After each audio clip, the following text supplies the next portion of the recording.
हाँ, दो चीज़ें करते हैं। एक तो पहला एक लेक्चर छोटा सा, उसके बाद फिर आपका थिंकिंग हैट्स पे जो लास्ट टाइम हमने वीडियो पढ़ी थी उसके ऊपर देखेंगे।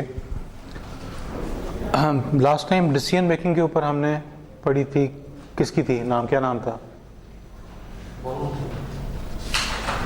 कौन सी वीडियोस थी, किसने किसने बताया कि नाम क्या बंदे का, तू बता हीरो। नहीं किसको बताने थे, हीरो 10 हाँ बड़ा कौन से चीज़ की थी पढ़ी थी हमने, सिक्स थिंकिंग हैट, बंदे का नाम क्या था, मीरा, रेशमा, कौन सी थी, तुसी दसो सर जी। नहीं तू भी इसके साथ था तो पूरी, या तुम लोगों ने वीडियो पढ़ी है, देखी है, बंदे का ही नाम याद नहीं। तो जब नहीं आते तो आप पूछते नहीं है कि क्या हुआ क्लास में। जी सर तुसी दसो।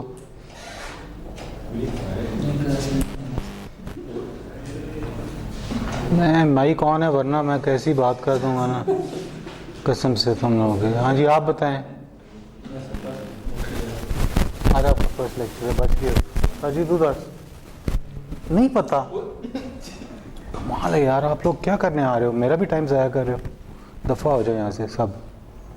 किसी को नाम ही याद नहीं, जो तुम लोगों ने 2 घंटा की 30 मिनट के 2 लेक्चर थे बंदे के, सिक्स थिंकिंग हैट पे, जिसपे एक असाइनमेंट भी है आज, बंदे का ही नाम याद नहीं है। वो तो आपको तो पता है, मुझे पता है। हाँ जी आखिरी वाले की ना है, हाँ नवीद, मेरा नहीं, उस बंदे का नाम क्या था उसका भी नहीं पता। अभी नहीं बोलना, अभी तो तुसी दस दो आप। हाय हाय, तो लेक्चर भी नहीं देखे होंगे। हाँ जी आप बताएं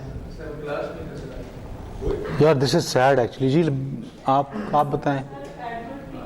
डी बोनो, ठीक है, एडवर्ड डी बोनो। लेकिन यार बड़े दुख की बात है, ऐसे दिल ही टूट गया आज।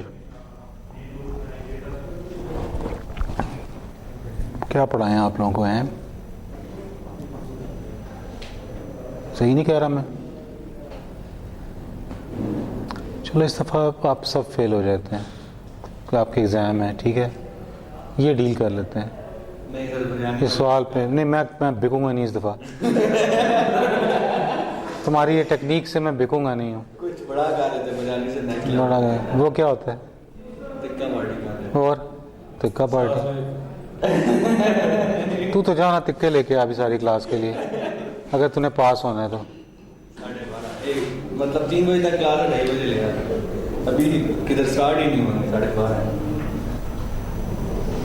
बड़ी कम कीमत लगाई है। नहीं सर, ये एक बंदे की ना, एक दो तिक्के पे बिकअप 60 बंदे तो हैं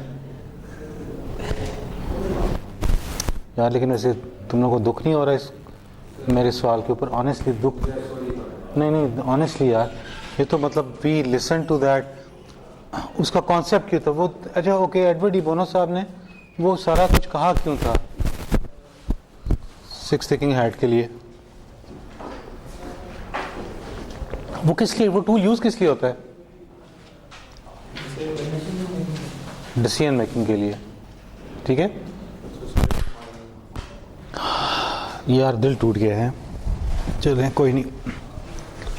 टैलेंट लेड लीडरशिप और कल्चर, किसी भी ऑर्गेनाइजेशन को चलाने के लिए आपको उसका एक टैलेंट चाहिए, आपकी लीडरशिप डेवलपमेंट चाहिए कि लीडरशिप लीडर होना चाहिए, और वो अपना किस किस्म का कल्चर इंट्रोड्यूस करता है ऑर्गेनाइजेशन के अंदर। So there are different levels, जो नीचे कुछ लोग कहते हैं पीपल मैनेजर, कुछ होते हैं लीडर्स, और एक होते हैं सीनियर लीडर्स। पीपल मैनेजर क्या है? Entry level defines the foundation for any leader, लोगों को मैनेज करना काम है। लीडर्स होते हैं whose role demand multiple perspective, broader responsibility, bigger scope, impact organization. और senior leader responsible for functions और businesses at strategic level.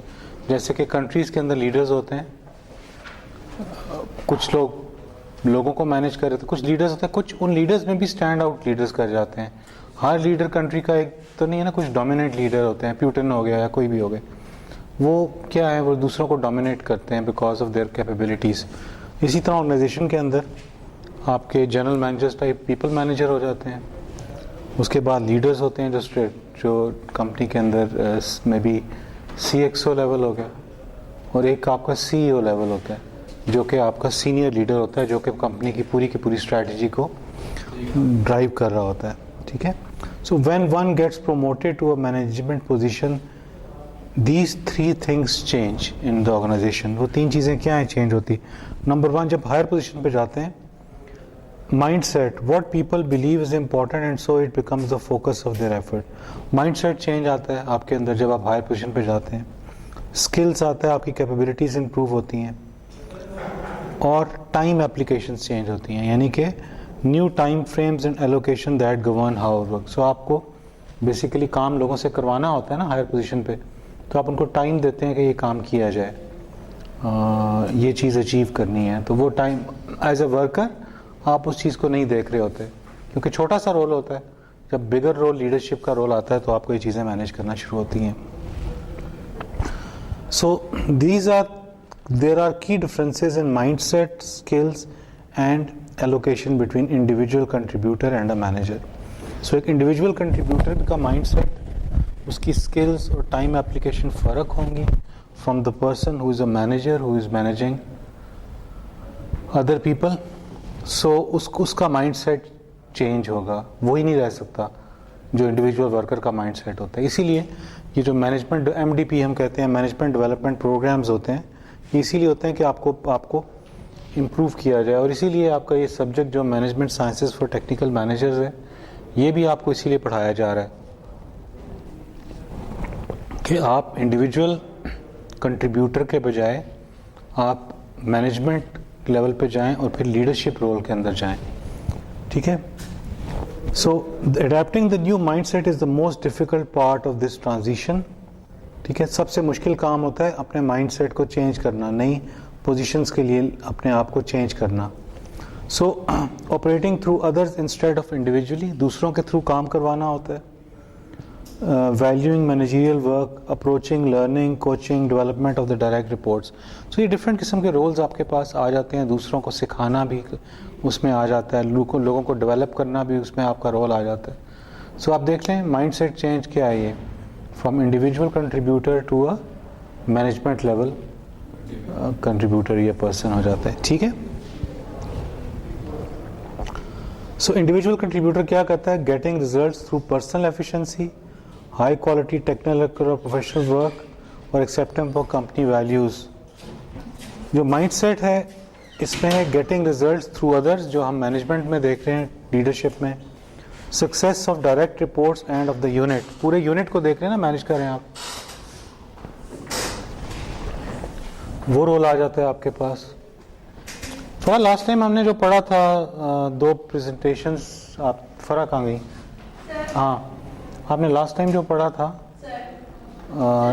2 videos. अच्छा एक सेकंड ठहरें, पहले आप बताएं जो लास्ट टाइम हमने पढ़ा था। अभी आप आई हैं मैम, आपका नाम? हाँ, अच्छा आप लास्ट टाइम आई थी? लास्ट टाइम हमने 2 वीडियोस देखी थी। उस बंदे का नाम क्या था जिसने वो बनाई थी 6 थिंकिंग हैट्स की? आपने पढ़ा था ना 6 थिंकिंग हैट, वीडियोस भी देखी थी। वो कौन बंदा था जो लेक्चर दे रहा था?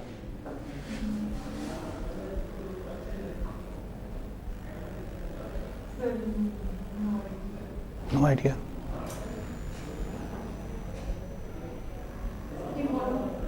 एडवर्ड डी बोनो था। ओके जी, mindset, getting results through others, success of direct reports and the unit, managerial work and discipline भी आ जाता है। Align to broader business priorities, alignment करनी है स्टाफ की कि आपकी कंपनी क्या अचीव करनी है, आपकी कंपनी का मिशन और विजन क्या है, और कोलैबोरेट भी करना है एक दूसरे के साथ, पीयर्स जिसको कहते हैं, आप लोगों को एक दूसरे से कोलैबोरेट करना पड़ता है। सो इसके लिए हमने थोड़ा लास्ट टाइम आपको जो चीज़ बताई थी कि एक लीडर के अंदर ये चीज़ इंपॉर्टेंट होना ज़रूरी है 6 थिंकिंग हैट में, कि वो डिसीजन कर सके। विदाउट डिसीजन कुछ नहीं है। और डिसीजन के लिए टूल यूज़ किया था, टूल जिस बंदे ने बनाया था एडवर्ड डी बोनो ने था। लेटरल थिंकिंग स्ट्रेटजी का मतलब ये था कि एक वक्त में एक बंदा एक चीज़ सोच सकता है कंसंट्रेशन से, तो हम उस पर्टिकुलर वक्त में सिर्फ उसको वही काम सोचने के लिए दें, या वो पॉजिटिव थिंकिंग करे, या वो नेगेटिव थिंकिंग करे, या इनोवेटिव थिंकिंग करे, या डेटा इकट्ठा करे। ठीक है, तो ये सारी चीज़ें जो वो उसने करनी है वो ये एक वक्त में एक चीज़ करेगा। अब लीडरशिप के अंदर सबसे इम्पॉर्टेंट चीज़ ये होती है, देखें आपने कभी ये रोइंग जो होती है, इसमें क्या चीज़ इंपॉर्टेंट है? सारे रो कर रहे होते हैं ना, सिंक्रोनाइजेशन इंपॉर्टेंट है ना। हर बंदे का दूसरे के साथ जब तक के मिल के आगे नहीं जाएंगे एक डायरेक्शन में, एक फ्रीक्वेंसी के अंदर, तो आप जीत नहीं सकते ये रेस। और वो टीम जीतती है, टीम वर्क होता है, एक टेम्पो होता है। एक बंदा भी उनमें से कम एनर्जी लगाएगा या ज़्यादा एनर्जी लगा देगा, ठीक है, तो पूरी की पूरी उसकी सीक्वेंस ख़राब हो जाती है। So that means it's a teamwork which you need to do. So a question becomes, how can alignment be achieved? Strategic alignment on the business model and its current strength and weaknesses. Create an alignment through goal को आप कौन सा achieve करना चाह रहे हैं. Use manager coaching to encourage alignment and monitor progress towards the goal. तो ये चीज़ें आप अगर करेंगे तो आप एक लीडरशिप रोल को अचीव कर सकते हैं. इन सब की समरी जो है अगर आप देखना चाहते हैं तो वो ये है जी, क्या करें. Speedy, you need to get the works done through other people. So number 1 is the speedy execution के लिए सबसे बड़ी क्या चीज़ है? Number 1, take a bit of time to plan ahead. पहले प्लानिंग करें किसी भी काम करने को पहले, number 1. Number 2, keep a to do list. रोज़ाना ऑफिस जाने से पहले एक लिस्ट बनाएं कि आज के दिन कौन से काम किए हैं, और रात को उसको देखें इनमें से कौन से अकम्प्लिश हो गए हैं. जो नहीं अकम्प्लिश हुए उसको अगले दिन पे ले जाएं. टू डू लिस्ट बनाना बहुत इंपॉर्टेंट है. To do anything you can do anything you can to shorten the list. ये जो आप टू डू लिस्ट बनाते हैं ना, ये नहीं कि आप 50 काम लिख दें, बीच में से 30 हो ही नहीं सकते. आप वो काम करें, लिखें जो कर भी सकते हैं प्रैक्टिकली, उन कामों को लिखना है. ये तीसरा रूल है. चौथा रूल है, recognize your priorities and note them. इन सारे कामों में जो आपने टू डू लिस्ट लिखे उनमें इंपॉर्टेंट काम कौन से हैं पहले वो डिफाइन करें ना. अनइम्पॉर्टेंट काम ऊपर ले आएंगे तो सारे अनइम्पॉर्टेंट हो जाएंगे. इंपॉर्टेंट काम जो है वो दिन के रह जाएंगे. So you need to do these things. हाँ जी, आए थे लास्ट क्लास में सर? आप आए थे, ओके. लास्ट क्लास में हमने क्या पढ़ा था?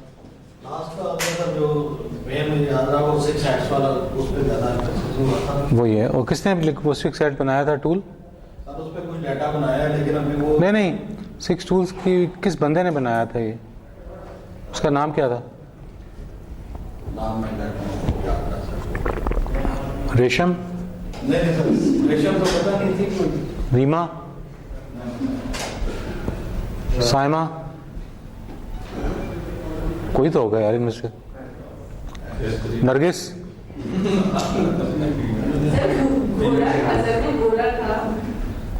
तो नरगिस गोरी नहीं है? नरगिस गोरी नहीं है? अच्छा, गोरा था. चलो गोरा का चक्कर है. शेन वॉन था? कौन था? चले, नाम तो था ना उसका, तो पिछले लेक्चर में था, उससे जिंदा था जब हमने किया था. और कौन सा है? गोरों के नाम लें. फरा नो, गोरे का नाम बताओ किसी का. Steve jobs? Warren Buffett? कौन था वो खबीर जिसने इतने उसने एक घंटे के लेक्चर था उसका, कमीने का, उसका नाम तो होगा कोई. शक्ल याद है? शक्ल याद है?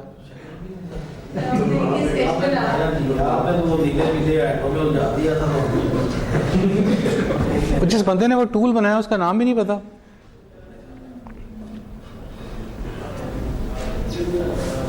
कोई बता दे इनको. चलेंगे, क्या नाम था उसका? बोलो जरा इंग्लिश में.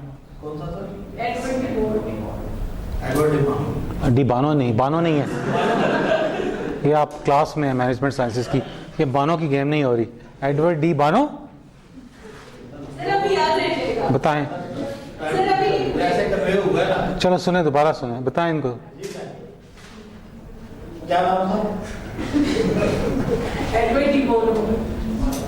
क्या? बानो हो गया ना सर, अभी किसी को नहीं नहीं, आप क्या नाम था? एडवर्ड डी बोनो। एडवर्ड डी बोनो। बानो नहीं, बानो ने कहा, बोनो। हाँ, बानो नहीं, BNO नहीं है, बोनो। अब आप याद रहेगा। चलें, आज से आपको बानो के नाम से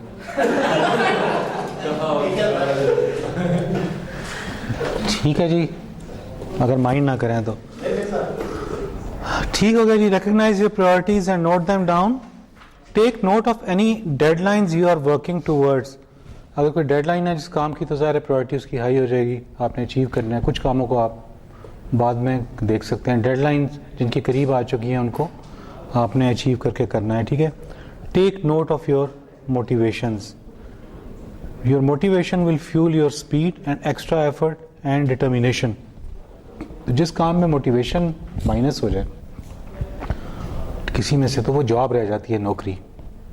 तो काम वो करें जिसमें मोटिवेशन होगी, ठीक है ना।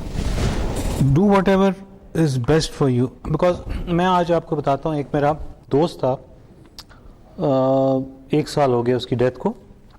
ही वॉज इन टू ट्रेनिंग वगैरह के करवाता था।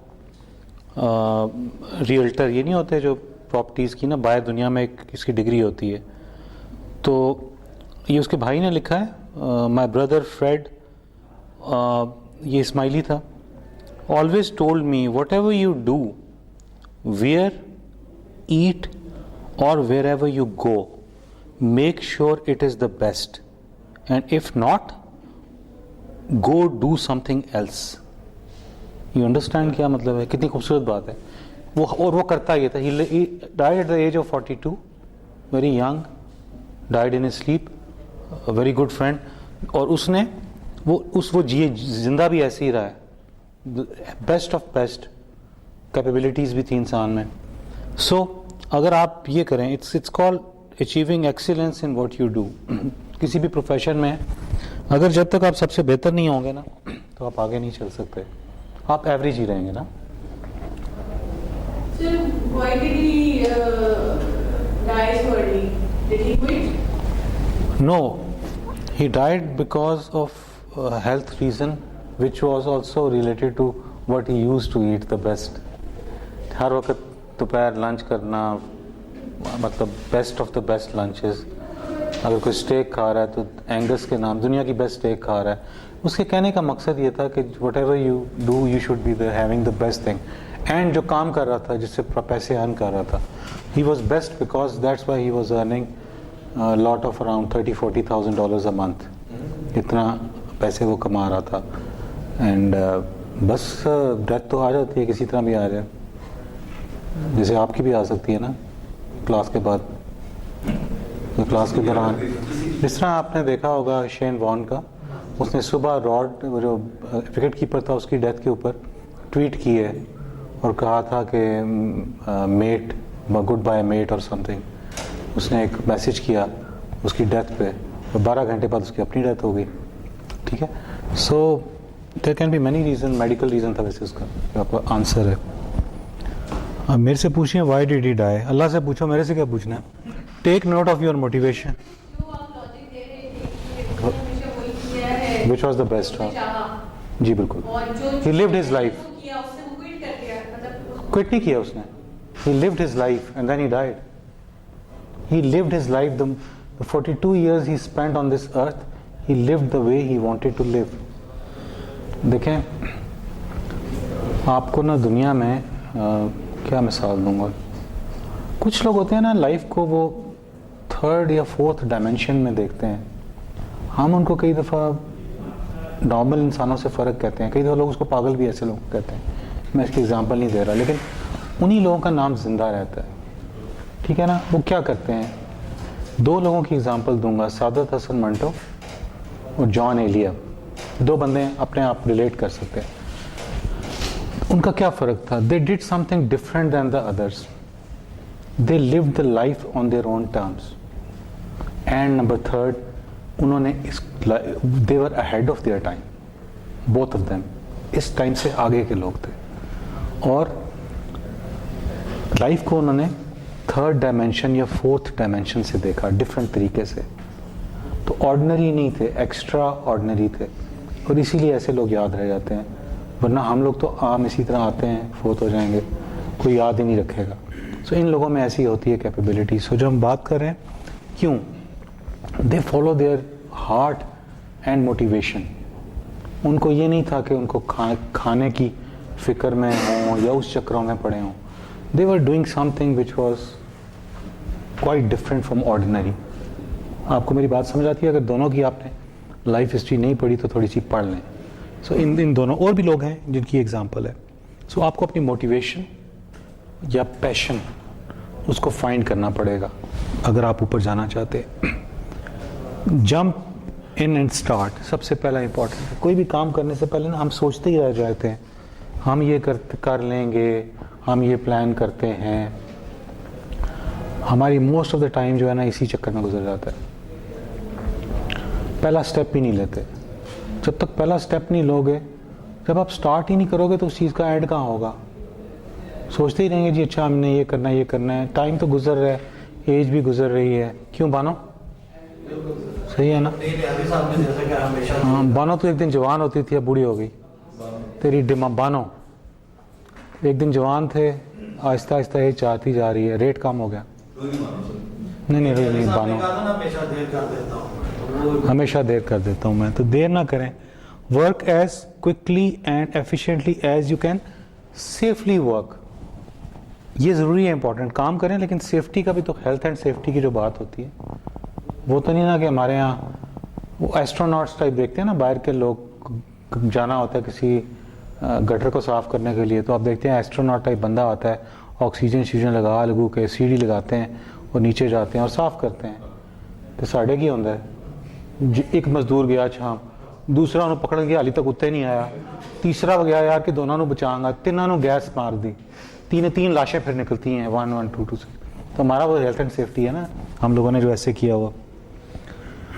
टेक ब्रेक्स के काम के दौरान, have time for your own self. आपने इतना काम करें जी, खाने पीने का भी, पीना मैं वो पीना नहीं कह रहा, खाने पीने का भी होश ना रहे, ठीक है? तो आप लोग उसका ख्याल ज़रूर रखें। बी डिसिप्लिन, सबसे इंपॉर्टेंट है डिसिप्लिन रखें। Celebrate your accomplishment and get some rest as soon as. जब कोई चीज़ कर लेना, अचीव कर, खुशियाँ छोटी छोटी होती हैं, हर दिन की कोई ना कोई खुशी होगी, अचीव कर लें उसको, फिर सेलिब्रेट करें। ये नहीं कि मैं बूढ़ा होऊंगा तो लाइफ एंजॉय करूँगा। शेन वॉर्न को बूढ़ा होने का टाइम नहीं मिला, इस तरह बहुत से लोग हैं, they don't get the time to enjoy life. हम बहुत सारा टाइम काम करते हैं कि आखिर में जाके हम लोग इंजॉय करेंगे, वो आखिर हमारा आता ही नहीं है। इशफाक अहमद को अगर आपने पढ़ा हो तो हम हमेशा मौत को अपने से आगे देखते हैं कि हाँ हमने फौत होना है, हमारी एज जब इतने साल होगी, ऐसा ही है ना।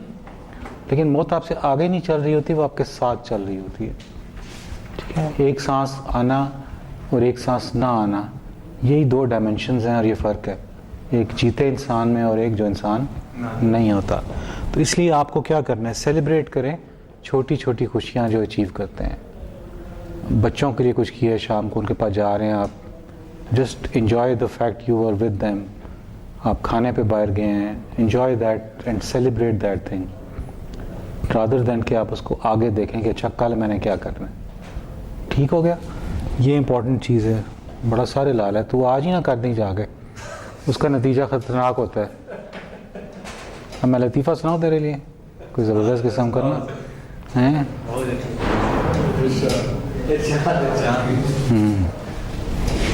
खैर सोचता हूँ उसको शरीफाना करने का ना। So do any required follow up work. अगर आपने कोई काम का फॉलो अप रह गया हुआ है, काम कंप्लीट करना है ना, आपने काम कोई कर लिया, मोस्ट ऑफ द टाइम ऐसा होता है कि हम अपने काम जो है वो आधे छोड़ देते हैं, ठीक है? कंप्लीट नहीं करते, एंड नहीं देते किसी चीज़ को। वॉर ऑन टेरर है, उसका एंड ही कोई नहीं है, ख़त्म ही नहीं होनी। एंड तो रखे ना, स्टार्ट एंड, हर चीज़ का स्टार्ट और एंड होता है, ज़िंदगी का भी होता है स्टार्ट एंड, तो हर एक का स्टार्ट और एंड है। तो आप उस चीज़ को एंड ज़रूर करें जो भी काम शुरू करते हैं, यानी means completion of the task is important. तो ये देखा कि एक लीडर के अंदर ये चीज़ें होनी चाहिए। 1, time to plan, to do list, list को शॉर्टन करें, प्रायोरिटीज़ इस्टेब्लिश करें, डेडलाइंस फॉलो करें। अपनी मोटिवेशन के ऊपर मैंने काफ़ी बात की आज। मोटिवेशन देखेंगे आप, जंप करें, पहला कदम ले लें, स्टार्ट करें, ठीक है। Work as quickly, safely, take a break, tea, be discipline, आप डिसिप्लिन में रखें, आपको टाइम फॉलो करें, इम्पॉर्टेंट है। सेलिब्रेट करें अपनी अकम्पलिशमेंट्स को, छोटी छोटी accomplishments, and do required follow up work, जो कि ज़रूरी होता है। सो ये चीज़ें जब आप इनकलकेट करेंगे अपने अंदर, तो आप अपने लीडरशिप रोल के ऊपर जा सकते हैं। समझ, किसी का कोई क्वेश्चन हो इस अभी तक? बानो, कुछ तो पूछो। प्यार माइंड तो नहीं कर रहे? नहीं, मैं से मजाक कर रहा हूँ यार, सॉरी यार। हाँ, मुझे पता है आपकी जिन्स का, लेकिन आप बानो को कह सकते हैं, ठीक है जी। यहाँ तो okay, now I will show you some videos which relate to organisations की बात हो रही है ना, और उसके लीडर्स की बात हो रही है। तो मैं 3 नामों को सिर्फ देखूंगा, बिल गेट्स को देख लेते हैं, स्टीव जॉब्स को, और वॉरेन बफे को देख लेते हैं। ये लोग कौन हैं और ये क्या है और इन्होंने लीडरशिप रोल कैसे अचीव किया है, ठीक है जी। उसके बाद हम इसके बाद अपनी वो एडवर्ड डी बानो के चीज़ें देखेंगे, ठीक है। सो Bill Gates, we'll start from him.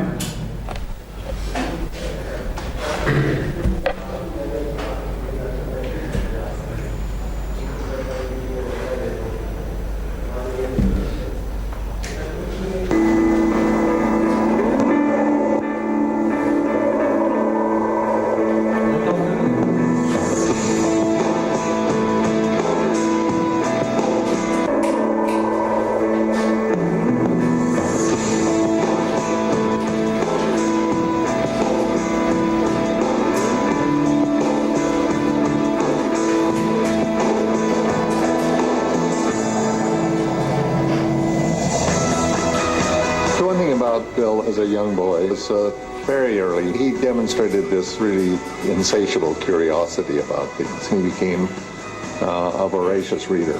He would bring a book to a Husky game. I mean, how can you not sit there and be fully engaged in a Husky football game? I just didn't understand that. We knew he was smart, he was academically gifted, but we didn't have any impression that there was something world-class going on in our living room necessarily.